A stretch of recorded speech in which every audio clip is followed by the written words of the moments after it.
Hi everyone, welcome back to my channel. তো আজকে দেখতে পাচ্ছ আমি পঞ্চব্যঞ্জন এবং হাজার একটা রকমের খাবার দাবার নিয়ে বসে আছি।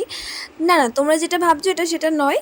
এখন আমার বিয়ের জন্য অনেক দেরি আছে। যারা যারা ভাবছো হয়তো আমি আইবুড়ো ভাত খেতে বসেছি, তো তারা একটু নিজেকে ভুল প্রমাণ করে নাও, কারণ আজকে ছিল আমার বার্থডে।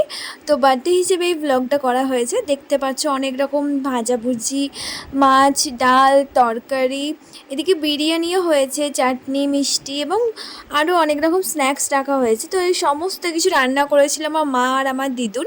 তো দেখতে পাচ্ছ এনাদেরকে সবাই, যাদেরকে আশেপাশে দেখতে পাচ্ছ লোকজন, এদের সবাইকে ইনভাইট করা হয়েছিল। আমার কাছের লোক যারা, তাদেরকে শুধু ইনভাইট করা হয়েছে। আর এই যে পাশে বসে আছে আমার পিত্তু, আমার ভাই। তো যাই হোক, তো আমি ভিডিওটা বেশি কিছু শ্যুট করা হয়নি সারাদিনে। আর দেখতে পাচ্ছ এই যে আমার আরেকটা ভাই ডোডোও দেখছে যে দিদির কানেরটা কত বড়। আমাকে বলছে, দিদি এটা কী গো নিচে? আসলে ও ঝুমকাটা বুঝতে পারছে না।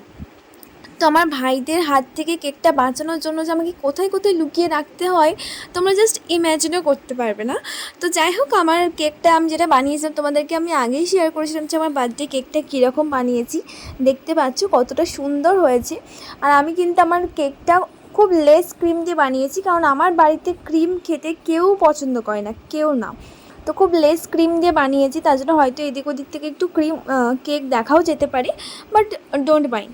তো উপরকার ডিজাইনটা কিন্তু আমি খুব ফ্রেশ একটা ডিজাইন বানিয়েছিলাম, কারোর থেকে কপি করে বা কোনো কিছু দেখে বা গুগল দেখেও আমি বানাইনি। জাস্ট যেটা মাথায় এসেছে আমি সেটাই বানিয়ে দিয়েছি। অ্যান্ড আমি কেকের সঙ্গে ম্যাচ করে 4টে ক্যান্ডেলও নিয়ে এসে, দেখতে পাচ্ছ একদম সেম কালারের ক্যান্ডেলগুলো। যাই হোক, ক্যান্ডেলগুলোর জন্য আমাকে অনেক খুঁজতে হয়েছে, কারণ আগে থেকে কিন্তু ক্যান্ডেলগুলো নিয়ে আসা হয়নি। আগে আমার কেকটা বানানো হয়েছিল, দেন আমি ম্যাচিং করে ক্যান্ডেলগুলো কিনে নিয়ে এসেছিলাম। বাট সেদিন না আমার সেরকম কোনো সাজুগুজু করার বা কোনো ড্রেসিং করার না কোনো মুড ছিল না। মোটামুটি সাজুগুজু করেছিলাম। আর এই ড্রেসটা আমাকে আমার মা কিনে দিয়েছিল। দেখতে পাচ্ছ কত সুন্দর, মা পছন্দটা আমারও ছিল। ড্রেসটা আমার খুবই ভালো লেগেছে। একটু ইউনিক টাইপের ছিল, ভিকার টাইপের নতুন যেগুলো ওঠে সেরকমই ছিল।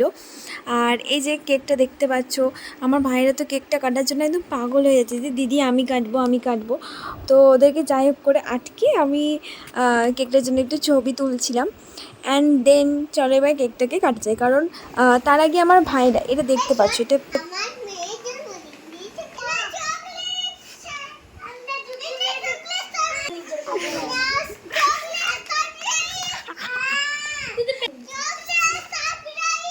অ্যান্ড ফাইনালি সেই টাইমটা চলেই আসলো যখন আমি আমার কেকটাকে কাট করলাম। আর যখন আমি কেকটা কাটছিলাম তখন আমি আমার ফ্যামিলির সাথে ছিলাম। আমার মামা, আমার মা, মাসি, দিদুন সবাই ছিল। এবং কেক আমার ভাইরা, অবশ্যই আমার ভাইরা, ওরা ওয়েট করছিল যে কখন ওদের পালা আসবে।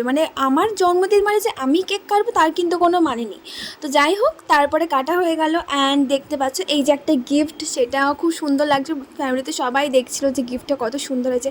আর এই যে আমার ভাই আমার ফটোটাকে হামি খাচ্ছে, ওই যে সুমনা, সবাই আছে। সবাই অনেক খুশি আজকের দিনে, কারণ আমার বার্থডে। তো সবাই খুব সুন্দর সেলিব্রেশন করছিলাম। আর এই যে ডোডো, ও শুধু নিজের চকলেটটা নিয়ে পড়ে আছে। এই যে আমার মা আছে, মায়েরও জন্মদিন, কিন্তু আমার মা কেক কাটতে চায় না। তো যাই হোক, আমার বার্থডেটা এরকমই ছিল। টাটা গাইস, আবার পরে ভিডিওতে দেখা হচ্ছে।